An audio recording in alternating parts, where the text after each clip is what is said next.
அன்பான வணக்கங்கள். இந்த நமது புராணம் இதில் இப்போ நான் சொல்ல போகிறது நாச்சியார் கோயில் கல்கருடன். இந்த கல்கருடன் அவ்வளோ அதிசயம் அற்புதமான கல்கருடன். அதாவது அதுக்கு என்ன சிறப்புனா, அந்த கல்கருடன் அங்கேருந்து அந்த மண்டபத்திலேருந்து வெளியில் எடுக்கும்போது 4 பேர் தான் தூக்குவாங்க. அதுலேருந்து அடுத்த மண்டபத்துக்கு வரும்போது எடை கூடிடும். அப்புறம் 8 பேர் தூக்குவாங்க. அதுக்கு அடுத்ததில் வரும்போது 16 பேர் தூக்குவாங்க. அதுக்கப்புறம் 32 பேர். அப்புறம் வெளி பிரகாரத்தில் 64 பேர். அதுக்கப்புறம் வெளியில் வரும்போது 120க்கு 24 பேர் மேலே தூக்கிட்டு வருவாங்களாம். அந்தளவுக்கு வெயிட் கூட்டிகிட்டே போயிடும்.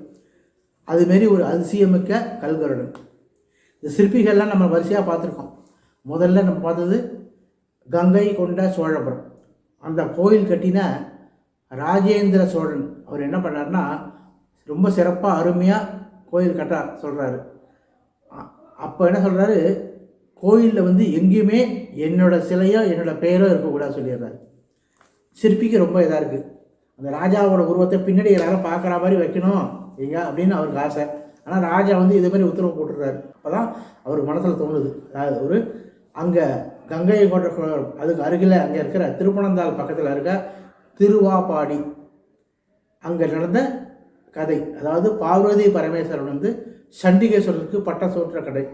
சண்டிகேஸ்வரர் பக்தருக்கு ஈஸ்வரன் பட்டம் சூட்டுற அந்த கதை நடந்த இடம் அங்கே இங்கே என்ன பண்ணுறாருன்னா, பார்வதி பரமேஸ்வரன் சண்டிகேஸ்வரருக்கு பட்டம் சூட்டுற கதையை அப்படியே சுற்றி சித்தரித்து அங்கே பார்வதி பரமேஸ்வரன் வச்சு கீழே சண்டிகேஸ்வரர் பகுதியில் ராஜேந்திர சோழன் உருவம் வச்சுட்டார்.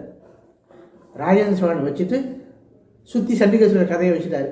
ராஜா அங்கேருந்து சுற்றி எல்லா சிற்பத்தையும் பார்த்துட்டு ஆச்சரியம் பார்த்துட்டு வர சுற்றி பார்த்துட்டே அந்த இடத்துல வந்தானே அவர் ஒரு உருவத்தை டக்குன்னு பார்க்குறாரு. எங்கே கூப்பிடு சிற்பி அப்படின்னு கூப்பிட்றாரு. அங்கேருந்து வந்தவொடனே என்ன இது அப்படின்னு கை காட்டி கேட்குறாரா. உடனே சொல்கிறாரு, மகாராஜா அது ஒன்றும் இல்லை, பார்வதி பரமேஸ்வரன் சண்டிகேஸ்வரருக்கு பட்டம் சூட்டுற கதை, அங்கே பாருங்க சுற்றி அந்த கதையை வடிச்சிருக்கேன் அப்படின்னு சொல்கிறாரு. அவர் ராஜாவுக்கு ஒன்றும் சொல்ல முடியல. இந்த ராஜாவுக்கு சண்டிகேஸ்வரருக்குள்ள வித்தியாசம் காதில் இருக்கிற ஒரு அணிகளும் கழுத்தில் போட்டிருக்கிற ஒரு அணிகளும் 2 தான் வித்தியாசம் காட்டியிருக்கோம். அப்புறம் ராஜா அது ஒன்றுமே சொல்ல முடியல, அப்படியே விட்டுறாரு. அது ஒரு சிற்பியை பார்த்தோம்.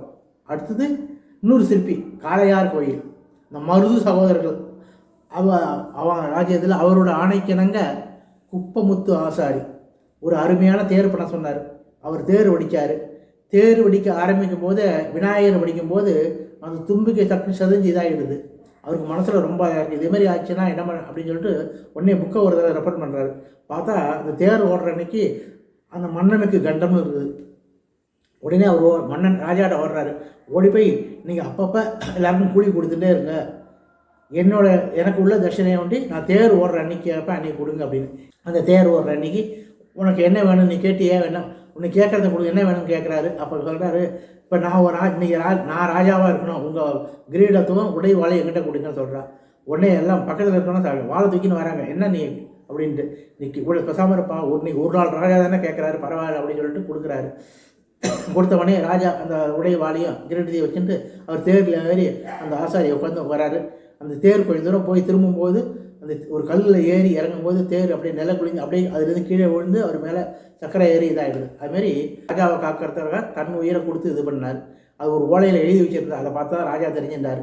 அப்புறம் இன்னொரு சிற்பியை பார்த்தோம், புறவாச்சேரி எட்டுக்குடி எண்கண். இந்த புறவாச்சேரி அதான் சிக்கல்னு சொல்லியிருப்பேன். சிக்கல் புறவாச்சேரிங்க பக்கத்தில் 1 கிலோமீட்டர் உள்ளது. அதெல்லாம் சிக்கல்னு சொல்லுவாங்க. அதை புறவாச்சேரி எட்டுக்குடி எண்கண் 3 முருகன் ஸ்தலங்கள். அந்த 3 முருகன் செஞ்ச ஒரே சிற்பி. இந்த புறவாச்சேரிங்கிற இடத்துல ரொம்ப அருமையான சிற்பத்தை வடித்தார். அதை வடித்த உடனே அந்த மன்னன் பார்த்துட்டு இதேமாதிரி அந்த சிற்பி வேற எங்கேயும் செஞ்சிடக்கூடாதுன்ட்டு அவர் 2 கட்டை வரலையும் வெட்டிடுறாரு. அதுக்கப்புறம் அதுக்கப்புறம் பக்கத்து இடத்துல போயிட்டு அங்கே போய் ஒரு அழகா முருகன் சிலையை வடிக்கிறாரு. அதான் எட்டுக்குடியில் போய் முருகன் சிலையை வடித்து போடுறாரு. அங்கே உடனே எல்லாரும் சொல்லி ராஜாட்ட சொன்னேன். ராஜா போய் பார்க்குறாரு. நாங்கள் 2 கட்டை வரலை வெட்டி இங்கே வரி எதுன்னு சொல்லிட்டு 2 கண்ணியை எடுக்க சொல்லிடுறாரு. 2 கண்ணியை எடுத்துடுறாங்க. அதுக்கப்புறம் தான் அதுக்கு பக்கத்து ஊரில் எண்கண்ணில் போய் அங்கே போய் ஒரு சிறுமியை பக்கத்தில் வச்சு சிறுமியோட துணையை வச்சுட்டு முருகர் சிலை வடிக்கிறார். அது முருகருக்கு கண்ணு கொடுக்கும்போது அது சிறுமியோட கையிலேருந்து கொஞ்சம் ரத்தம் பீரிட்டு இவர் கண்ணு திறந்துடுது. அதனால் முருகன் கண் திறக்கும் போது இவருக்கும் கண்ணு பார்வை வந்துடுது. முருகப்பெருமான் ரொம்ப இது பண்ணி அப்படியே பக்தியை பரவதோடு இது பண்ணால் அவர் கை வெள்ளம் வந்துடுது. அதுமாரி அந்த சிற்பியை அப்படி அருமையாக அந்த இது பண்ணார். உயிர் நீரோட்டம் உள்ள அந்த முருகன் சிலை பார்க்குறதுக்கு ரொம்ப அருமையாக இருக்கும். இப்போ இந்த சிற்பி கல் கருடன் பண்ணார். அந்த கல் கருடன் அவரும் அதிசயம் இல்லையா, உள்ளே வந்து 4 பேர் தான் தூக்குவாங்க. அதுக்கப்புறம் இந்த வரும்போது அது வெயிட்டு கூடிடும், 8 பேர் தூக்குவாங்க. அதுக்கப்புறம் வீதியில் வரும்போது 124 பேருக்கு மேலே தூக்குற மாதிரி அப்படியே இரட்டிப்பாகிட்டே இருக்கும். அந்த அளவுக்கு வெயிட்டு கூடிகிட்டே போகும். அதேமாரி அதாவது கோச்செங்க சோழன், அந்த சோழராஜா வந்து அருமையான கருடாழ்வார் வடிக்கணும்னு சொல்லிட்டு சிற்பியை தேடுறாரு. அப்போ தன்னோட சேனாதிபதியில் சொல்கிறாரு, இன்னும் அருமையான சிற்பி ஒருத்தர் வேணும் எனக்கு இந்த மாதிரி செய்யறதுக்கு அப்படின்னு. அவருடைய சிற்ப கூடத்தில் இருக்க தலைமை சிற்பி மயூரசன் மன்னன் இருக்கார். சாஸ்திரங்கள், சிற்ப நூல்கள், உபடதங்கள்லாம் படித்தவர். அப்புறம் யந்திர சர்வாஸ் அப்படிங்கிற மந்திரத்தை ரொம்ப அருமையாக கற்றவர். அதனால் அவர் சிறப்பான முறையில் எல்லாம் நீங்கள் நினைச்ச மாதிரி செய்வார்னு சொல்லிட்டு அவர் அனுப்புகிறாரு. உடனே அவர் அழிச்சினை வந்து நேராக ராஜா என்ன செய்கிறாரு, திருநறையூர் அங்கே வராரு. அந்த திருநறையூர் அந்த குளத்தை பார்க்குறாரு. குளத்தை சுற்றி ஒரு பாறை இருக்குது. அந்த பாறையை பார்த்த உடனே இதாக இருந்தது, இது நீரோட்டம் உள்ள பாறையாச்சே அப்படின்னு சொல்லிட்டு ரொம்ப அதிசயமாக பார்க்குறாரு. சுவாசிக்கும் தன்மையுடைய பாறைகள் அப்படின்னு சொல்கிறாரு. அதான் சுவாசிக்கிற தன்மையுடைய பாறைகள், இது ரொம்ப அருமையான பாறை. இது மனிதர்களுக்கு சப்த நாடிகள் இருக்கிறது போல இதுக்கு சப்த நாடிகள் இருக்குது. காற்றை சுவாசிக்கின்ற எந்த ஜீவனும் பூமியின் விசையை எதிர்த்து நடமாடக்கூடியது. அதனால் நம்ம செய்கிற சிற்பத்தோட நாசியில் அந்த பாதை அருமாறு அமைச்சிட்டாக்க சந்திரனை ஒளியை உள்வாங்கக்கூடிய சந்திரகாந்த கல்லை போல இது சுவாசிக்கும் சக்தி வரும்.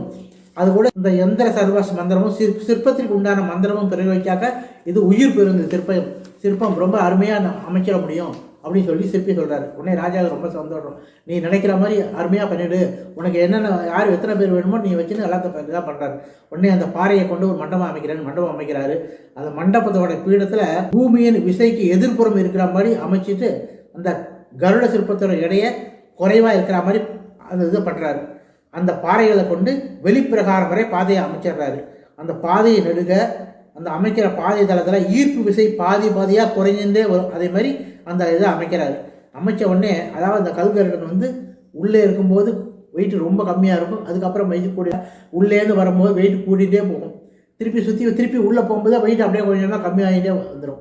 அப்படியே உள்ளே கொண்டு இறக்கும்போது 4 பேரை வச்சு பிடிச்சி இறக்கிடலாம், அந்த அளவுக்கு வெயிட் இதாகும். அதேமாரி ஒரு அற்புதமான இந்த சிலையை கல் கருடன் செஞ்சார். இன்றைக்கி அது நாச்சியார் கோயிலில் ரொம்ப அற்புதமாக எல்லோரும் பார்ப்போம். அது மார்கழி மாதமும் பங்குனி மாதமும் அது உற்சவம் நடக்கிறது தான் ரொம்ப சிறப்பாக நடக்குவாங்க. நாச்சியார் கோயில்னால் அந்த அம்மன் பேர் நாச்சியார், அது பேரை வச்சு தான் நாச்சியார் கோயில் பேர். இது அங்கே கல்கருடன் தான் ரொம்ப விசேஷமானது. இதுமாதிரி அபூர்வமான கல்கருடன் இதுமாரி நம்ம தமிழ்நாட்டிலும் நிறையா சிற்பிகள்லாம் அருமையான சிற்பங்கள்லாம் நிறையா பண்ணியிருக்காங்க. அடுத்தடுத்து நம்ம ஒன்றுனா அதை பார்த்துட்டே வருவோம்.